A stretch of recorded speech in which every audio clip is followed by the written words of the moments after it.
Good evening, everybody. Welcome back to the Devil's Advocate podcast. I'm finally back after my month-long hiatus, and so glad to be back tonight. And quite frankly, it's kind of ironic I'm coming back after an international break as well. As an Ireland fan, we got we kind of up and down international break with the loss against Greece and then the win against the mighty Gibraltar. It was great to see Evan Ferguson banging in the goals. But yeah, look, it's great to be back. It's been a bit of a break for myself. Glad to be back talking about United. Back actually talking about a win against Brentford as well. So it's good to be kind of here after a win. We haven't had much of that this season. And so it's good to be back as well. And I'm with two Irish counterparts here as well. By Phil Brown from Beyond the Pitch and Dale O'Donnell from Stretty News as well. So the dream team is back here tonight. And look, we've a lot to chat about because look, I haven't been on here for a month, so I haven't had a chance to talk to people about United apart from my missus, who's probably sick of listening to me. So, like, look, there's a lot to break down tonight. And look, thanks very much, everyone tuned in as always, and everyone's support in the last couple of weeks. Look, everyone's been bang on, so really do appreciate it as well. But look, I want to get into kind of obviously we're back from the international break. We've had a bit of time off. We had a dramatic win against Brentford. I was there at Old Trafford. 89 minutes of hell, 7 minutes of pandemonium almost. But Phil, obviously we've a big game in the Premier League away from home against Sheffield United.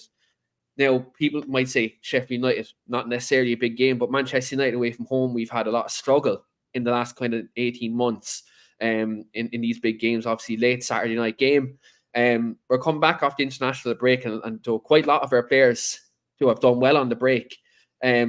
What are your kind of thoughts going into tomorrow's game against Sheffield United? Obviously, we've the Manchester Derby coming up next week. Do you think tomorrow is kind of an opportunity to kind of rebuild some confidence after kind of a bit of time off and on the back of a very dramatic win against Brentford? You mentioned that dramatic win. Well, firstly, thanks for having me on, Keane.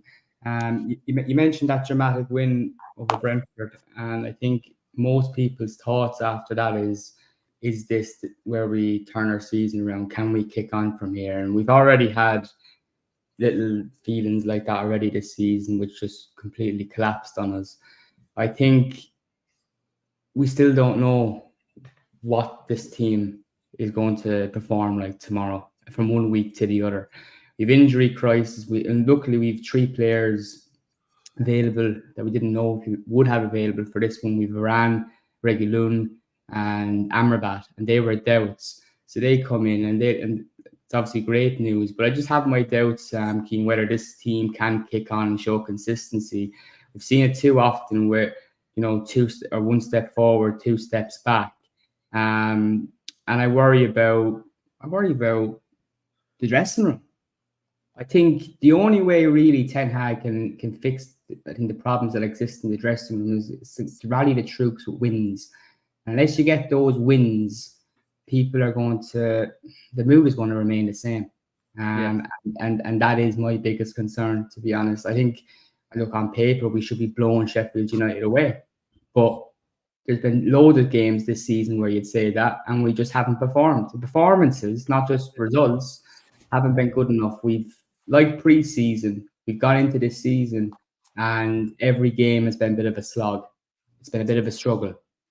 And I just hope we're not far away from a very convincing performance, maybe come Saturday night against Sheffield United, where we go out comfortably and blow them away.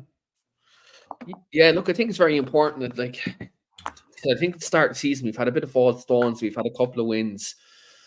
Obviously, quite a few losses, especially in the Champions League as well. That's been disappointing. But I think the one thing I think that's very key here is, like you said, consistency. And I think there's so many times this season where you can pinpoint what's going wrong here. You can pinpoint 16 first-team injuries if you talk about sporadically over the course of the season. That hasn't gone wrong. Obviously, you the Sancho situation, which was a completely isolated situation in itself. I think there's been a lot Ten Hag has had to deal with, on and off the pitch. But I think what right now what's very important is our bread and butter, and that's on the football pitch, getting wins, putting in performances. I think there's a lot of players in the squad at the minute. I think have to show a bit of balls right now. They have to show their worth, their salt at the moment, because we're coming to a time now where there's a potential takeover on the horizon, whether people like it or not. There's a potential new start at the club, and I do think there's right now, when you look at the fact that potentially this season, you can finish top 5 and get Champions League football, Manchester United need to start picking up results, because you look at the likes of Tottenham Hotspur, who have one game a week, which I think this season, fair play to Postecoglou, has them playing very good football, and James Maddison, they've made some very shrewd signings. I think they'll be a team there this season. I think will be a great challenger for top 4. You look at teams, like Liverpool, who are coming back better this season. They're getting results even when they're not playing well. Quite the opposite to us when we're not playing well, we're not getting results. So I do think you're right, Dale. We need to get a run together. I think that's the most important thing. You look at this week against Sheffield United away from home. This is a game Man United have to win, especially going into a derby next week, and like we've Copenhagen as well. Like I think we need to kind of put a stamp on this week, and I think it's very important that does happen. Starting tomorrow. Phil, obviously in this like international break, Marcus Rashford is kind of looked like he was back to himself on England duty. He looked like a player who was kind of I suppose nearly, I wouldn't say reborn, but he looked like kind of the player that we looked at last season in Manchester United shirt. Where are you in terms of his form right now? Because last season he couldn't do any wrong. He was one of our bigger players, the most important players, and now we were talking off air about social media and how it's a cesspit, like at the best of times. Anytime I go on social media, people are even criticizing Marcus for maybe doing a good thing in the game. What's your view on his form lately? And do you think how crucial do you think he's going to be in these next couple of weeks to, I suppose, come into a very crucial part of our season? I don't know if first of all, I didn't see the England game, so I'll take your word for it. But I don't know if it's a good thing that he went and played well for England, because in some ways it suggests that the problem is United. And so if he can go and play well for England, it raises questions about why can't he do that for United. I feel from a bit in the sense that he's been criticised for not scoring goals. And if I'm Marcus Rashford, I'm saying, wait a minute, I scored 30 goals last season. I scored this season. How come my counterpart on the right wing doesn't get criticised like that for not scoring goals? Why is it always down to me? Why can't I have a bad run of form? The problem for Rashford, of course, is if he has a bad run of form, no one else scores goals. So that run of form is noticed more. But I can completely understand why he would take issue with some of the criticism that's come his way, being dragged off in games. And, Anthony in the right wing, what was the last time he scored? Forest away. His goal return is appalling. His, assist record is appalling. I think one of the things that is a bit disappointing is the way United won against Brentford. The emotional high of that will already be gone. So that's really what you would take from that. Had United have won that game, 2-1, where they were 2-0 up and conceded a goal in the last 10 minutes, there wouldn't have been that emotional dividend that galvanizes the dressing room. That's already gone now. So the international break interrupted that. And the fact that both goals were scored by McTominay, had they have been scored by Rashford or someone else who's a guaranteed pretty much starter that badly needs the goals, then I think you would see a much bigger dividend of that against Sheffield United. Even the most confident Scott McTominay is not going to be a prolific goal scorer. So it's really hard to see exactly what they get from this. I mean, United have done this before. They've done this against Forest. They've done this against Burnley, and they lost their next game. So whether they can, build momentum, I don't know. You look at Sheffield United, the game against Newcastle, or the game against City. You look at the game against City. With a couple of minutes to go, they equalised against City. City went up the other end, scored a couple of goals, and won the game. With United, it's hard to say. I think one benefit, I never thought I would actually say this, is the fact that Casemiro is out, because United have had a problem with Casemiro for a while. And although I heard that Amrabat did not play in Morocco's last game, so he may be injured too. So we'll have to see there. Kabi Manu played against Barnsley in midweek, which was great, as you were saying. So we'll see what happens there. So some players returning, but look, United, Sheffield United haven't won a game all season. They've conceded more goals than United, which is truly unbelievable. I know a lot of those were in one game, but there's no reason United cannot go there and find a way to draw or lose. If they only take us 3 points, be really concerned. Yeah, look, when you look at the likes of Newcastle going there, winning 8-0, I know that score could be an anomaly, but they're really struggling this season. And like, I'd like to think when you look at the way they're playing, this group of players can galvanise a performance, and they'll make a run at it. So I think when you have a group of players here, and you look at kind of what's going on in the league at the moment, you look at the other teams around us. There's some of them up there that aren't, like I mentioned Spurs a minute ago, who are playing well and getting results. Liverpool are a bit topsy-turvy in game. They'll concede, but they'll come back and win. That shows character. Arsenal are picking up results. Chelsea, whatever about them, they're playing well, but just not scoring goals. Eventually, that's going to click when Nkunku and the likes of that come back. They'll start picking up results. Not that I'd like to think, but you'd expect. In that case. So I think we need to start picking up these results very quickly. It's a case where, like, we can't afford. I know. If you look at Takeover and look at how much animosity we have towards the Glazers, maybe better for us not to be in Champions League next year. But that's not where we don't want that to happen. Like, we need this. We need to be more consistent. We want to attract the best players next summer. Let's say if we have more money to spend with this prospective thing that's happening, like we need. I think like Champions League football is so important this season. I think we done very well to finish third and win the Carabao Cup last year and get to an FA Cup final. That was great. I think our expectation this year is now not to go on and win the league. I think that's very unrealistic. But continuity, I think consistency. Finishing in the top four. When's the last time we done that post Fergie back to back? I think Solskjaer was the last manager to do that, like back to back top four finishes. Oh no, Jose Mourinho, done it as well, but with the second and we won the Europa League and then came second. So he was the last manager to do it since then as well.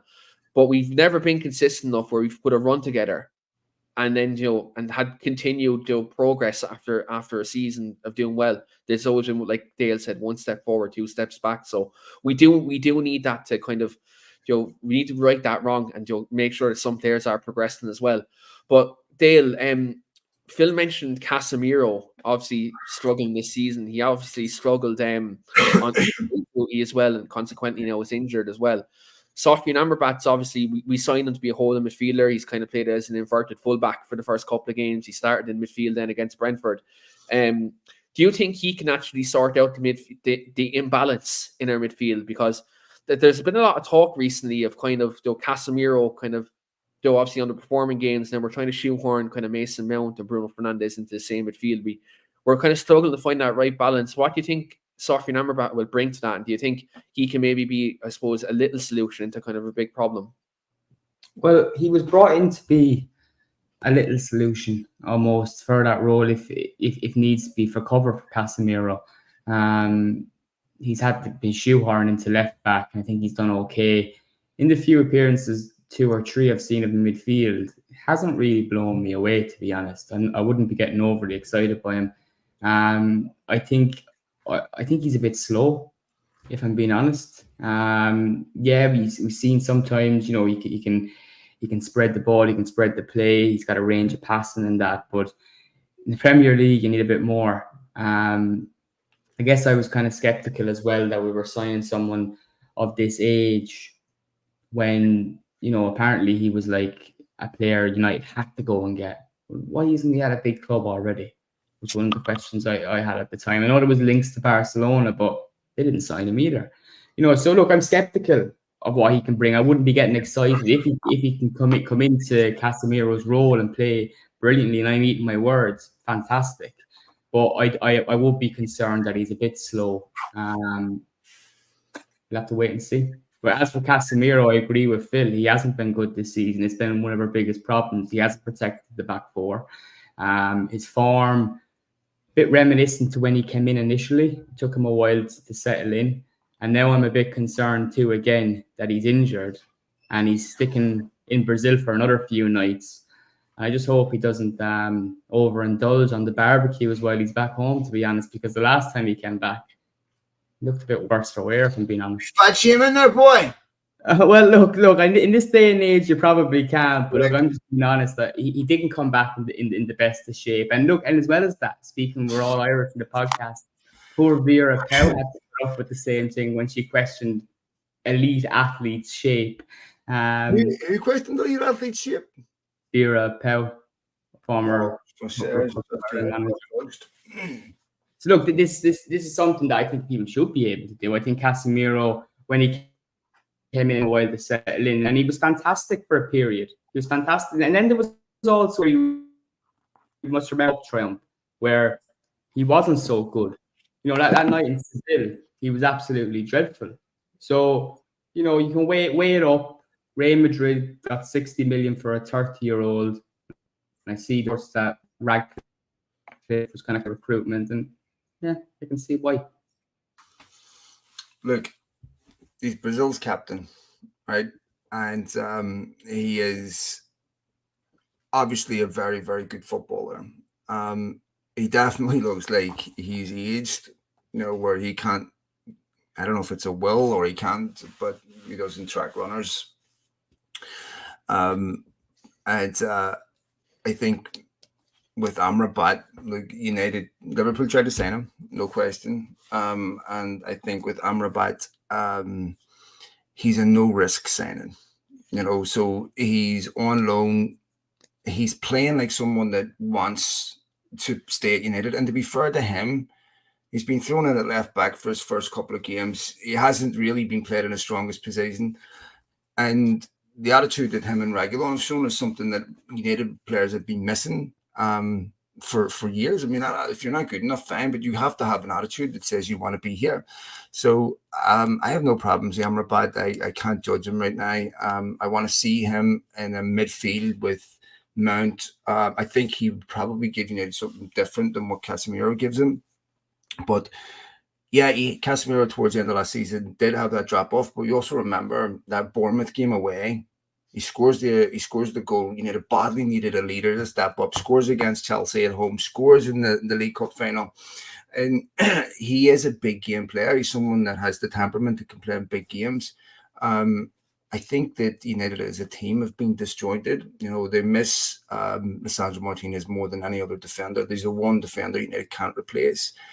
United's squad isn't deep enough to deal with those type of specific losses. And, you know, I think trying to bet on a goalkeeper, there's really no harmony between the midfield and defense. And I think that hasn't helped him, you know. So, but my understanding is he's most likely going to leave at the end of the season with Varane. So I think he'll probably end up going to Saudi. So United will be looking at Ezequiel Palacios, looking at Jeremy Pino, they're looking at players like that to come and replace him. That may change, of course, with Ratcliffe most likely going to bring in Paul Mitchell. Yeah, I think, look, if we can get, I think in the summer, you're ideally probably looking at, I'd say, 2 centre-backs and another, like a Casemiro replacement, because, like, obviously I think Varane is brilliant, but his injuries still obviously precede him. Lisandro Martinez, he's after coming back from the surgery, and you know he's obviously he had to go for another surgery as well. So I think like it's very important, especially if the way Ten Hag wants to play, that we have another left-footed centre back as well. In that regard. Quickly add as well on Casemiro. I know it seems like I went in on him, but I also don't think this team right now can really afford to lose someone that's providing goals. You know, like he's amongst their top goal scorers this season. So we can be very critical of his overall performances, but as Phil mentioned, you know, he does pop up in those big moments. That might explain as well why he's won so much in his career, and as well as that, he's still Brazil captain. You know, so he's not rubbish by any means. But what I think the frustration comes from is if we had him, and maybe it's down to being a team that's misjointed, if we had him in his best that he showed last season, I think it would fix so many problems. And unfortunately, we haven't seen that this season. No, we haven't. But like, I think again, like what you can attribute that to, I think the system itself has been so disjointed. And I think, like, look, I think one big problem we have in there with Casemiro in there, especially the fact he's off the boil, is you have 2 very attacking-minded midfielders in there, like with Mount and Bruno, who are almost trying to press really high up the field. And we know sometimes Casemiro might be the most mobile in the world, which there's a big space there in the middle. I think if you had Amrabat in there beside him, and Daly mentioned he's good at spraying the ball, but I think like he's very streetwise in the way he covers little spaces. You know, so I think maybe, especially in the bigger games, I think Amrabat and Casemiro as two midfielders in there, I think that's where Ten Hag might have to kind of readjust his thinking in certain games, maybe. It probably would have done that a long time ago had it not been for injuries at left back. Yeah. As we're kind of talking about Amrabat, he's had to be shoehorned in. And I think in the first few weeks before Amrabat came in, and you're looking at Casemiro, what a lot of people were observing was if he had someone beside him that was a bit more defensive minded, then it might, take some of the responsibility away from Casemiro. Unfortunately, since Amrabat's come in, they hadn't really been able to do that together. They haven't been able to see. So look, the jury's still out, especially on Amrabat too. But this weekend with Casemiro ruled out and him fit, you'd think that Amrabat is going to get that chance to take that role now himself. Yeah, definitely. And look, I think one interesting point as well here is like the fact that you've the availability of Kobbie Mainoo now as well, who's very highly rated and he's very versatile. Now, he's not like, there's I see a lot of fan channel media have kind of labeled him as the Man United savior. He's not going to be that. He's too young. I don't think we should put that expectation on. I think he's quite talented, but he gives us depth. He gives us different option, I think, tactically in certain games where, let's say, if we want to keep the ball, I think he's definitely someone who can help us do that. He played very well in pre-season. I thought he was a very brilliant prospect there. But I think, look, if we can get bodies back in midfield and Ten Hag has options, like one thing he did show last year in certain games is, remember last year, like Casemiro might play there with Eriksen, but then in other games, Fred used to come in, and we'd be a bit more solid, in some games there, even though, like, to be fair, we used to always maybe begrudging Fred at times, but, Ten Hag was, in certain games, he was very tactically flexible in that regard and knew when to use players like that.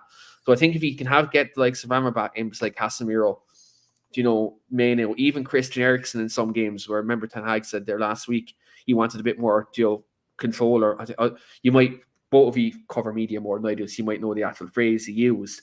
But it was like he wanted more football in midfield or something like that. That's what Ten Hag said. So I think that's exactly how he put it. Yeah.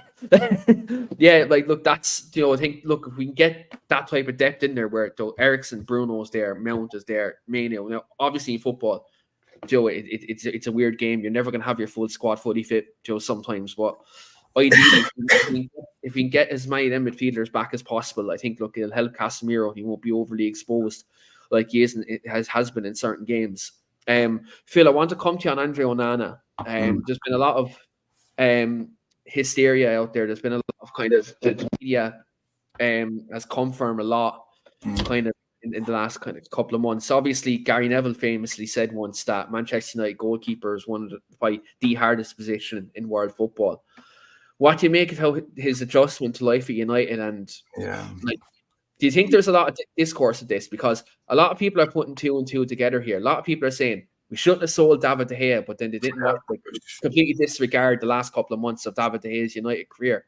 Like, why are people adding 2 and 2 here? I think we have to separate these arguments, to be quite honest. The counterfactual that if United hadn't have sold David De Gea, none of these things would be happening is totally insane. Did they not remember David De Gea's last couple of games in Europe? I mean, 5 goals that United conceded against Sevilla were completely ridiculous. It was away to Barcelona in the Champions League a couple of years ago, West Ham. I mean, there is no keeper that doesn't make mistakes. And if you look at most United keepers, with the exception of 1 or 2, maybe, how they start, they never start well. I mean, Peter Schmeichel did not start well. David De Gea didn't start well. So it happens quite a bit. It's a very difficult position when United are not playing well because the scrutiny is unlike anything he will have faced before. But this was a guy that was in the Champions League final last year. This was a guy who kept multiple clean sheets last year. I think he had the record for the most clean sheets in the Champions League last year, or sort of one of the first or second. And it's not easy when you're playing with different defenders every week. I mean, he wasn't bought to play behind the back four that he's playing behind. It's really, really difficult.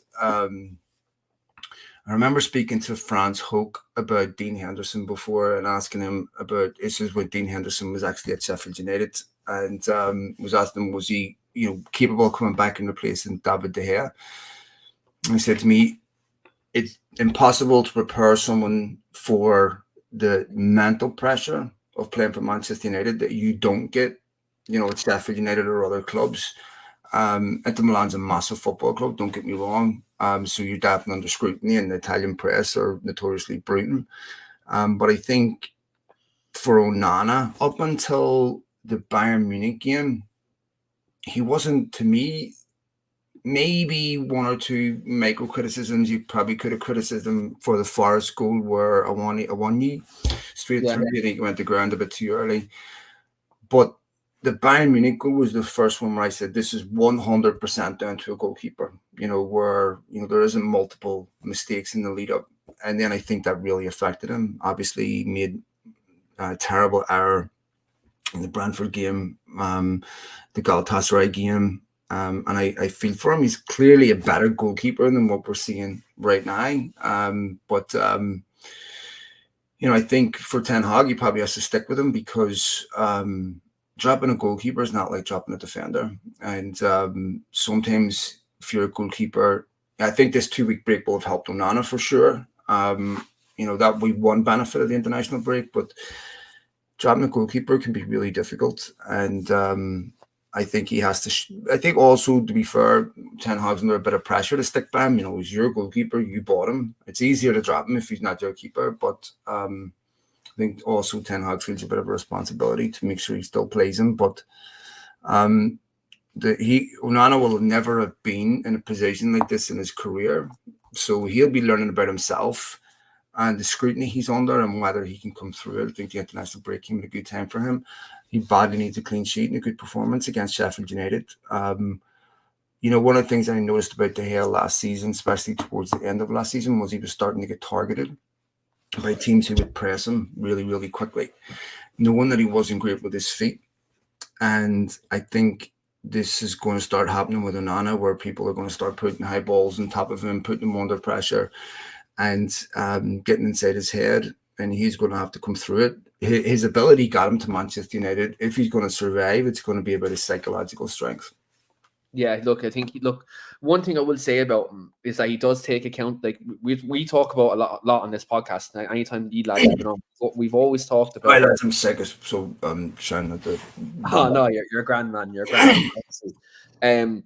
But like, there's a lot of times we like God three of us been on this pod like 3 years now, and one thing we've always talked about continually is players showing accountability, or we want players to show accountability. And I think one thing Andre Onana has done since he's come here, he's never shied away from his mistakes. He hasn't. I think that's one thing I do like about him. Like, one thing we did sign him for was his the way he comes out off his line, the way he distributes. That's what we signed him for. Obviously, a goalkeeper's number one job is to save the ball, but we've seen how progressive he was for Inter Milan, especially in that Champions League run last season. He was very good, and teams were afraid to press Inter, because of how good he could play through the lines. I think, what he needs to do is go back to what got him to the dance, is what Phil said. Go back, use your ability, do what you do well. I think there's a lot of discourse right now that people are trying to compare him to David De Gea when they're two completely different goalkeepers. And it's just a case where one goalkeeper is on the decline. This is a goalkeeper that Pep Guardiola said was a very huge part of their tactical thought in that Champions League final when Man City went to play him. This is the best manager in the world we're talking about here. So like, look, at the end of the day, I think he does deserve his flowers. I think he deserves respect. I think, look, we should definitely give him time, give him patience. Like you mentioned, Van der Sar had a bit of a dodgy start when he came. David De Gea, that first year, like, look, the amount of times he got targeted. Now, granted, he was a young 21-year-old goalkeeper at the time. This kind of, I suppose, you say a seasoned goalkeeper. The fact he's been at Barcelona, Ajax, Inter Milan, and now Manchester United. Like, you can't be a bad player if you're playing for all them clubs. Do you know what I mean? Like, these are all big clubs. These are clubs who demand good standards. Well, I don't know how much you say about us since Fergie, but like, these are clubs who have all have won trophies. So I think if he can get out there and just do what he does well, he can hopefully start putting on good performances and put some of these mistakes behind them. But Dale, Phil mentioned something with Onana, is that the settled back four almost.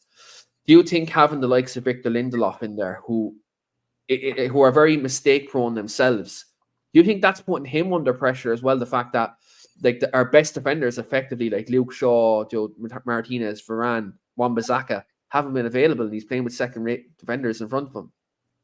Ask any goalkeeper what it's like to play with a centre back who doesn't like to head the ball. It's not easy. It obviously adds responsibility, and I think I look at this team as well. It's not just talking about Onana or defence and comparing it to other teams in the Premier League that we're up against, height, physically, we're much smaller than these other teams. And, you look at Onana in the air, I don't think he hasn't looked very good. He's had some mistakes, but I think the chopping and changing of the defence due to injuries is having a big say on this. He doesn't know which back four is in front of him from one week to the other. We've already spoken about the protection in front of that. And Phil kind of alluded to how some of the goals that he's conceded, it's been a kind of a collective of mistakes almost, especially, I think was it Brentford? It was the one where Casemiro, Lindelof, and Onana were all thrown into it. It was a clusterfuck. So look, you've had a bit of that. I think you mentioned Onana was known for keeping a high line and his distribution, all these things, and into the land side. Well, when he went there initially, he wasn't first choice. It took a few months for him to get into the team, and he eventually got there. One of the things that I've spoken to someone close to Onana and that they pointed out is that at Inter Milan, it was very clear from the start who the leaders were in the dressing room. I think he's walked into Manchester United and he's maybe, as a new player in a new country, looking for those leaders, and he doesn't see them. I'm not making excuses for him at all, because ultimately he'll be judged on his performances. But I'm trying to get a scope for how it's not going well. I think this United team and Onana will start to fade when these injuries start coming back and when we have a full squad. And Ten Hag, and as one of the comments alludes to, we haven't really seen Ten Hag's plan, formation or style for this season yet. We haven't. We've seen nothing like it. And it's a whole collective thing. Look, I'm not going to want to drag on too much, but we can talk about Rashford. We can talk about Bruno Fernandes. We can talk about the whole back four, Casemiro. Now we're talking about the goalkeeper. That tells you that you can't just finger point at any one player. So again, what you went back to was social media and Rashford. Why are people focused now on any given one player? We can all agree that there's holes all over this team, whether it's injuries, whether it's tactical, because if you want to talk tactical, I'm fed up of watching Bruno Fernandes pushed out on the right. I'll be honest with you. I think it absolutely kills us. I don't think we see him anywhere near his best. It is no surprise that he goes away on international break, plays centrally, and is popping up with assists and goals. Why are we not seeing that? We're shoehorning one of our best players out on the right. So the most creative player in the Premier League is playing on the right side of midfield. Doesn't look like it when he's played out on the right, I tell you. It does not look like it at all. That's the thing. Like, that's the problem we're having. Like, it's one thing even last season I noticed when, do you remember when he was playing Rashford up front and he's playing Weghorst in the 10 and then playing Bruno on the right, kind of shoehorn players in. Like, that was a painful thing. Weghorst, the number 10 at Anfield, that killed me. Do we think we're going back to that, or is it just down to injuries? So I don't think. I think it's injuries, because I think, like, if you look at the signings we made this summer, I think he wanted Mason Mount and Bruno to play in the same midfield because he wants to be a proactive, high pressing team. I think if you look at the pressing stats this season, even though, like, look, some teams are playing through us like a hot knife through butter on occasions, but the one thing he wanted to do is he wanted to have two progressive number 8s in there. Like, you look at the way Mount played at Chelsea, he was very good at that. Pressing teams, winning the ball back. Bruno was very aggressive in doing that last season in central midfield when he wasn't playing on the right hand side. Obviously he wanted Amrabat to come in and obviously be that extra bit of cover for Casemiro. I think you look at that, there is a plan there, but I think there's the big issue we have is the injuries. Like, when your best ball playing centre back is out, that's a big problem in terms of breaking through the lines and getting that ball into Bruno centrally. I think obviously having Luke Shaw out of the team, I know he comes in for a lot of criticism, but his ability to overlap for Rashford and that to take one of them defenders away from Rashford is an issue, because obviously when Malacia was playing there, he doesn't provide the extra bit of I suppose a dynamic threat on that left hand side. And similarly with Wan-Bissaka on that right hand side, we lose a lot defensively when he's out.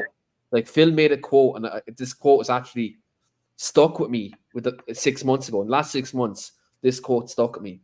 He said, Diogo Dalot is a jack of all trades, but he's a master of none. Whereas Wan-Bissaka, we all know what he's good for. I think him being out is a massive issue in terms of our defensive solidity there. I think there's look, you can't pinpoint like like you mentioned there, Dave. You can't pinpoint one thing and say, right, you fix this, Manchester United will be back to playing well. I think the biggest thing we can probably say is if we get most of our best players back, we should expect a bounce. With the fact that you're playing Joe rotation, will be all right. Well, oh yeah, Glazers out will be all right. Oh yeah, listen, lads. When United had their strongest team last season, the team that played Barcelona, the team that beat City, the team that beat Liverpool, the team that beat Arsenal at Old Trafford, they are capable of beating anybody. It's difficult to sustain it when, one, you don't have the depth, two, you don't have the small things that make big differences, that change the metrics that we don't see, like sports science, like preparation, like facilities, all the things that make a huge difference. All it takes at this level is 5% drop off for the result to change. And what you have to understand is when you look at, did Keane get abducted or something? I think Bruno. No, I'm still here. It's had to do with something there. Sorry. Or something, kid. No, geez, I'm still here. Continue there, Phil. Flush it for the caddy. Right. Go on, continue there. And if you've got any extra, make sure I will make sure it gets that right for Luna. But no. If you look at United, their first 11. When people say does Ten Hag know his best 11, you're really talking about does he know his best 8 or 9? Because that's going to change depending on who they're playing. He's good enough to match anybody. But to sustain it over a course of a season goes back to what you were just saying before about how United can't do back-to-back. They finish second, they drop off, finish second. Because when United are finished second, it's usually a result of a couple of things. One of those things is the other teams that usually finish there are not doing well. Liverpool, Chelsea, all those other teams that drop off, then United can finish in second. But when all those teams are at their peak, United can't find... They're not good enough, and you have to understand something. When you get outside maybe the top 3 of the Premier League, there isn't a massive amount of difference in the quality of the teams until maybe you get to the bottom 2. So maybe Luton and Sheffield United would be the 2 worst teams in the league, but everything in between is very close. Remember, Bournemouth have a bigger budget than AC Milan. So once you start getting outside United's best 11, what's sitting on the bench is probably equivalent to what you're seeing at, certainly at Aston Villa and clubs like that. So you really shouldn't expect United to be battering teams once they have a lot of injuries. There's also something else worth remembering. United are 145 years old. In 145 years, they've had 2 eras of success, right? They had it under Busby and they had it under Ferguson. Everything else in between is exactly what you're seeing right now. The odd trophy here, the odd trophy there, the odd cup here, there was no era, and this is true of Liverpool too, right? So it's really, really difficult to recreate sustained success because there's 20 other teams, there's competitive balance in the Premier League. It's very, very difficult to do that. So I'm not exculpating the Glazers in any way, trust me. I'm just saying that this is, I'm 46 years of age. And in my lifetime, I've got to see United win 2 European Cups, 13 Premier League titles, FA Cups, European Super Cups. That is better than almost anyone who supported United in the last 100 years. We're very, very, very lucky. And, whenever you two get to 46, I'd be dead. But if you happen to experience something like that, you're very, very fortunate. What's that? If I make 46. Well, wait a minute. You're 45 right now, so there's a good chance. I still doubt it.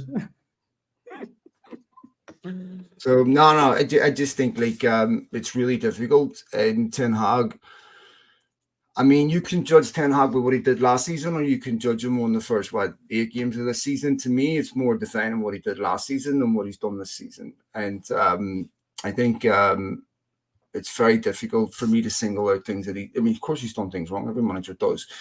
But most of United's problems this season have been down to individual errors. When Rashford doesn't score the ball against Galatasaray, you can't blame Ten Hag for that. You can't blame Ten Hag for Onana giving the ball away. You can't blame, the goal against Brentford, which was just a calamity, on Ten Hag. He doesn't coach them to be that way. So it's really difficult to coach individual errors out of a team. That's confidence.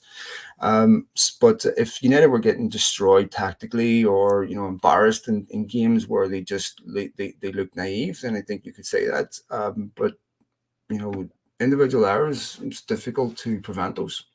Yeah, it's something that just comes and goes, don't it? I think, like you said, confidence is a thing that for some players they might always have it. Some players, like I said, it comes and goes. I mean, United have the confidence of a Chernobyl janitor, so it's there's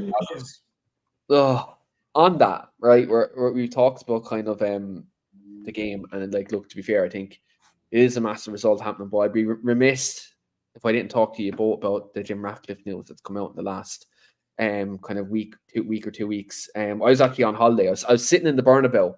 There's obviously doing the stadium tour, and my phone goes off, and it says Jim Ratcliffe, obviously the 25% bid looks like the most likely one to happen. Dale, I'll come to you first. Now, obviously, you've been covering this takeover quite some time on Stretty News.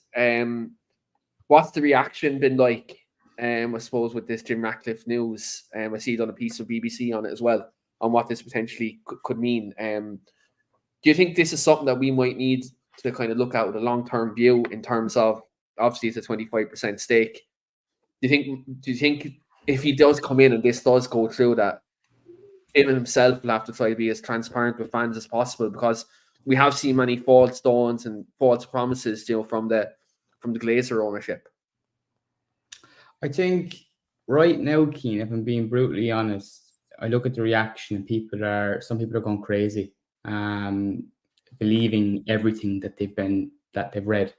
And throughout this whole takeover, what I have to say is just look at the way it's been reported on both sides and how much uncertainty there's been spread.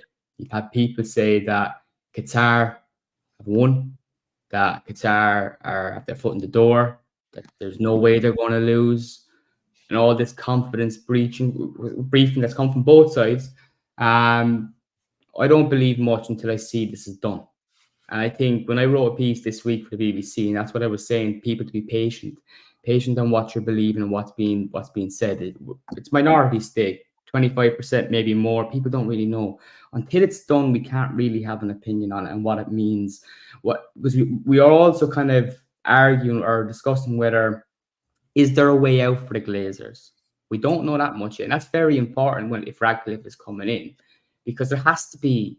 If there's no way out for the Glazers, how can Radcliffe pull off what's needed? And that's a cultural reset. They're remaining on the board, and their ideology, I believe, will be different to Radcliffe's. How does that work? And maybe time when this deal is ironed out, we'll have a better idea of it. But I think right now, when I jump on social media, people are kind of clinging to different parts of reports, but we don't fully know yet what is inside this deal. Now, it'll be interesting to hear, of course, what Phil says, because I've been not only speaking to Phil for a long, long time, but following his coverage of this. He's been bang on when it comes to the information with Ineos and Sergeant Ratcliffe, absolutely bang on.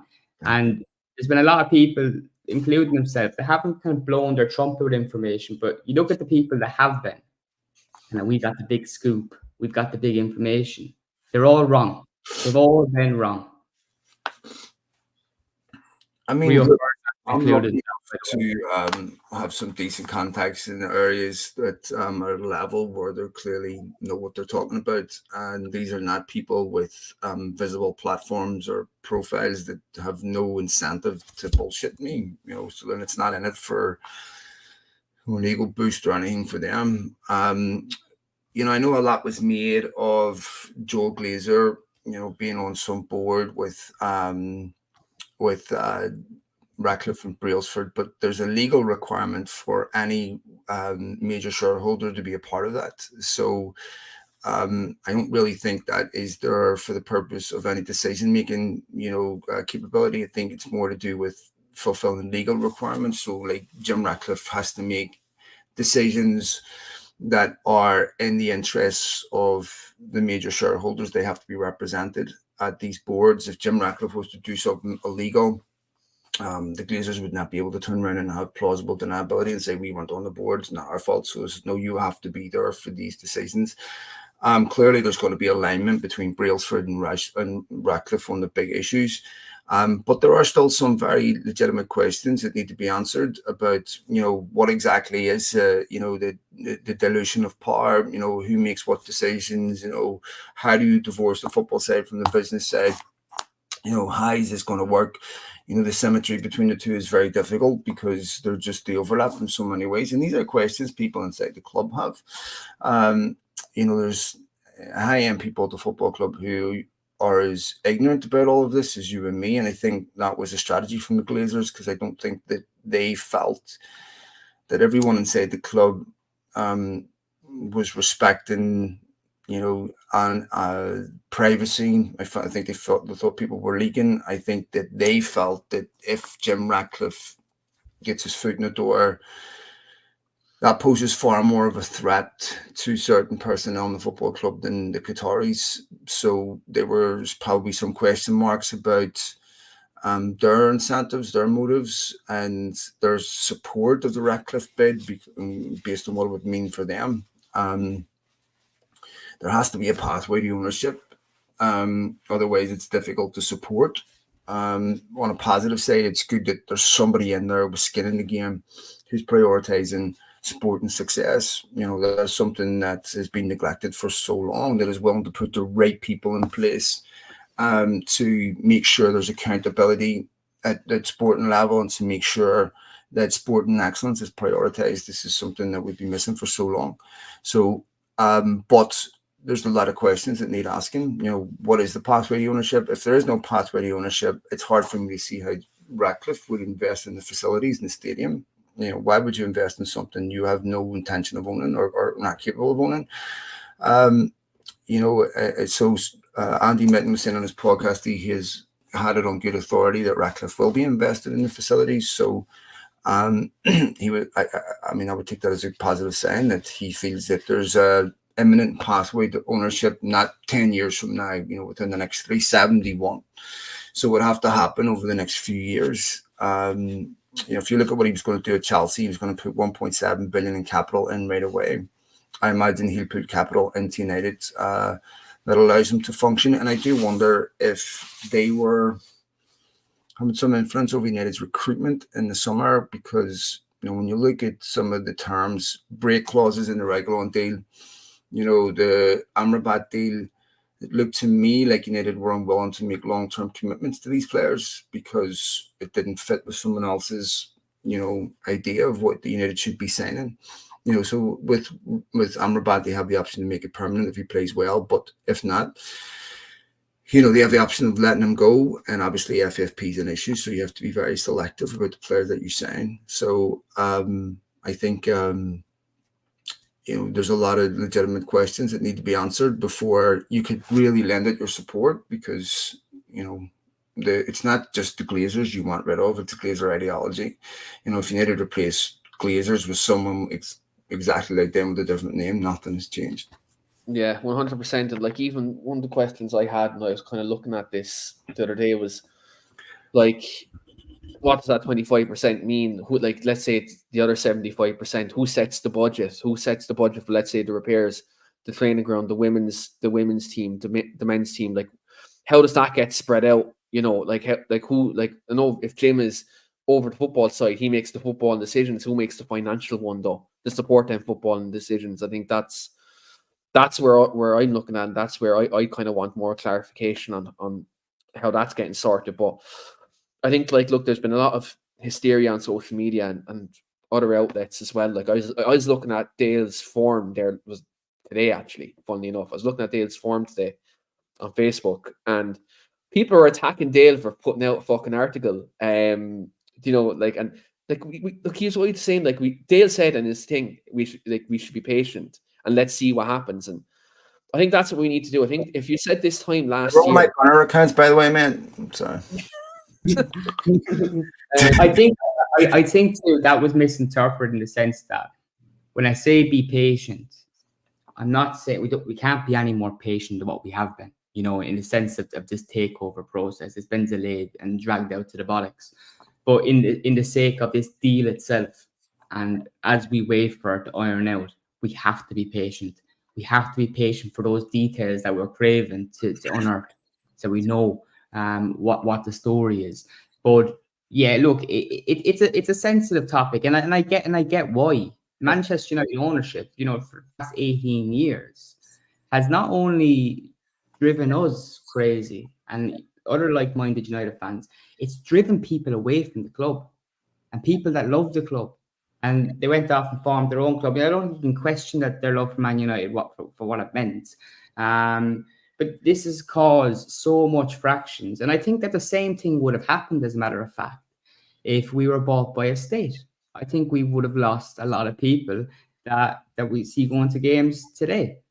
And that's what happens when you've got takeovers and you've got people like the Glazers absolutely destroying the club. The fan base is very, very fractured. It's all over the place and has been for some time. And it will, even when the takeover happens, I think it will continue to happen as well, because I don't think there's so much division in there. I don't think it's ever going to be anyway united, pardon the pun.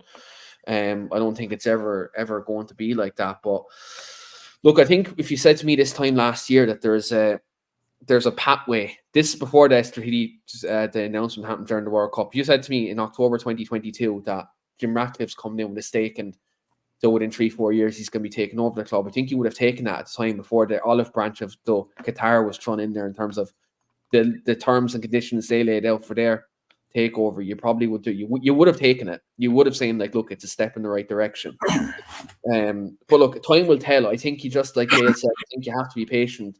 See what this 25% means. Look, if investment happens in the stadium, in the training ground, you know, the football team, I think that's very, very important to do.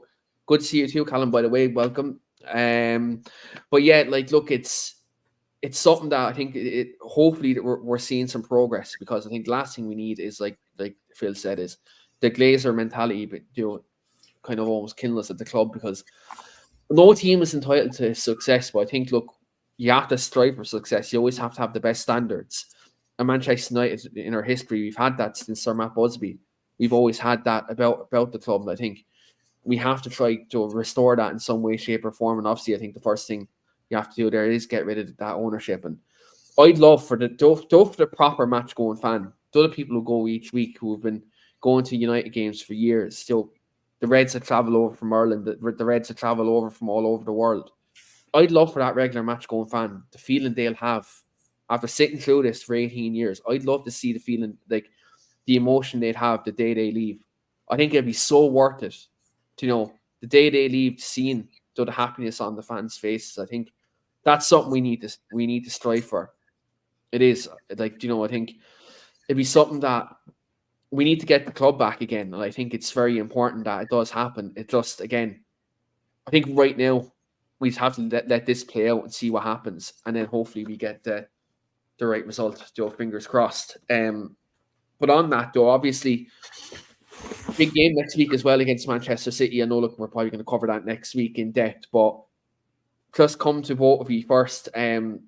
Score predictions on tomorrow's game. Do you think, Phil, I'll come to you first. Do you think tomorrow we make a step in the right direction and Manchester United finally get a run together? No, it's guesswork, because they can't say anything with confidence. You know, who knows? You know, there's no form that would lead you to a confident conclusion to say this is going to happen or this is going to happen. I don't know what to expect. I mean, United could win it, they could lose it, they could. I mean, it's just as likely, just as probable that they won't win it that they will. I think for United to go into Derby, if they lost against Sheffield United, I'd be really concerned, because they need to start believing in themselves. That doesn't come without results. And they need to get things like away wins. They won away at Burnley, but it didn't result in what it should have done. They should have been beaten Brighton at home, Galatasaray and all that, and it didn't happen. And they were very, very poor, let's be honest, against Brentford for a significant part of the game. It was very much the same, concede a stupid goal and toil. So if they're going to win the game, they can't win it like this. They have to be much better. And, if Sheffield United are still in the game with 10 minutes to go with the crowd, everything, I would worry. So I honestly don't know what to expect. I mean, my heart is going to say United win, but I certainly wouldn't bet money on it. Let's say we're not betting money. Let's say that Paddy Power gives you a €5 free bet. Then let's say what's the score tomorrow? I would say United don't score a lot of goals. I would say 1 or 2-0. 1 or 2-0. We're keeping a clean sheet. I'd love that for Onana. That'd be fantastic. It'd be a good kind of Dale, what's your prediction for tomorrow? Yeah, much like Phil, it's hard to be kind of overly optimistic. Obviously, on paper, we should be blowing a team like Sheffield United away, but United have been doing that this season. I think what I want to see is, right, if we go a goal or two ahead, I've seen this in recent games where we don't just close up. We seem kind of reluctant to close up because it's Sheffield United or whatever, and we should be blowing them away. But I want us to go back to maybe a bit of basics on that, in the sense that if we do get a goal or two, let's just focus on not having a fucking calamity defensively 5 or 2 minutes later. If we look at the past few games, we score and then we don't go 2 or 3 minutes without conceding. So it'd be nice just to see us shore that up a bit.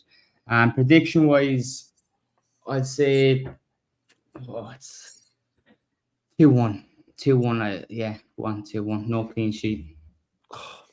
Fuck. I'm going to go drop because Phil said 1-0 or 2-0. You're saying 2-1. I'll go the opposite of the two of you. I'll go 3-0 just for the crack. I was tempted to say 1-1. Yeah. I said, look, I'll go 3-0. I'll go as keeping the clean sheet and goal score. I'll say Garnacho off the bench. That's my goal score tip. Garnacho off the bench. I think that'd be one for me. But before we go, right, I'm going to give. I didn't tell the lads this beforehand, but I'm going to give them a quick little 5-minute task. Both of you are going to pick your ideal. So let's say Phil was a manager of one team, Dale's the manager of the other. You have to pick your Manchester United 5-a-side team to play against each other. Now you can't have, I suppose, the same players, right? So who wants to go first in your ultimate 5-a-side team to play against each other? My drug-addled brain can't remember 5 players, so let me. Dale, you can go first. Then we let you go first. Yeah, and let Phil take the players. Hold me there, answer. Go ahead, Dale. You go first. Right. So my 5-a-side would be Edwin van der Sar in goal. Rio Ferdinand. Patrice Evra. Paul Scholes. No, sorry, take Evra out. Paul Scholes. Rooney. No, too late to took Evra. You can't do it. You bought it. You broke it to pay for it. No way. No, all sales are now. Oh, you fucking I know what you're going to do, and you're not getting it. Ronaldo. So you went Van der Sar, Rio, Evra, Scholes. And then I have one more, right? So I go with, I think 5-a-side, you have to go with Rooney. Rooney. Ronaldo won't track back, will he? Yeah. Right, so just to confirm Dale's team there, so you've Edwin van der Sar, the ball playing goalkeeper. I would take Evra out for Scholes if I was allowed, but wait, so you said Rooney and Ronaldo, so your team is Van der Sar, Rio Ferdinand, Patrice Evra, Wayne Rooney. Sorry. We don't have any subs? No, it's just 5-a-side. The game in the AstroTurf down there at 9 o'clock in Thomas Celtic on a Wednesday night. How many have I given? Have I given 4 or 5? So you've given Van der Sar, you've given Evra, Rio, and is it Wayne Rooney or Paul Scholes you're going with in the middle of the park? Scholes and then Rooney. Scholes and Rooney, right? So you can't pick any of them players, Phil. So what opposite are you? What type of 5-a-side team are you going to try counteract Dale's looking like kind of an attacking team there? Mako, Dennis Irwin, Ronaldo, George Best, and Dennis Law. Fucking batty. There you go. Hold on, you had more time, and what I would do. No, you went first. I would take Evra out. No, bollocks. Do live at nine. Oh. Right, what I'm going to do with this, right? What I'm actually going to do with this is I'm going to stick this up on the Devil's Advocate Twitter page. I'm going to clip this part up, and I'm going to put the two. I'm going to go on that lineup selector. I'm going to put both teams out, and we'll put out a poll. And look, we'll actually put this out with Stretty News as well. I'll tag both your pages, and we'll put this to the masses of football Twitter, and we'll see whose team wins. I'll pick my own team as well. I'll throw my own team in there as well. Michael, McGrath, Irwin, George Best, Donnell. We'll see who wins this one. And the winner then. For fuck's sake. We'll see what happens. We'll put this out to the masses and see who they decide who wins that. But on that was actually a good, quick fire little topic. I was interested to see what you do there. That was good crack. But yeah, we'll put that out on Twitter. We'll tag the boys, and then the viewers and the Twitter followers can have debates about that, because maybe the new school team with Wayne Rooney's work rate, with Paul Scholes there, it could happen. You never know. It could go for the masses to discuss that. But we're going to wrap it up there. Thanks very much to Dale and to Phil for coming on. And we will be back tomorrow evening. Mark will do a review of the game, and you'll have the likes of Jonathan and the lads on. They'll be chatting about that as well. And then look, we've more shows planned next week. Big Manchester Derby coming up. And so look, we'll have a lot of coverage on that game. Hopefully we'll have more positive things to talk about leading into that. But yeah, look, we do appreciate everyone's support, and look, thanks very much everyone for reaching out over the last couple of weeks. Yeah, everyone's been spot on as well. And as always, look, we'll see you later.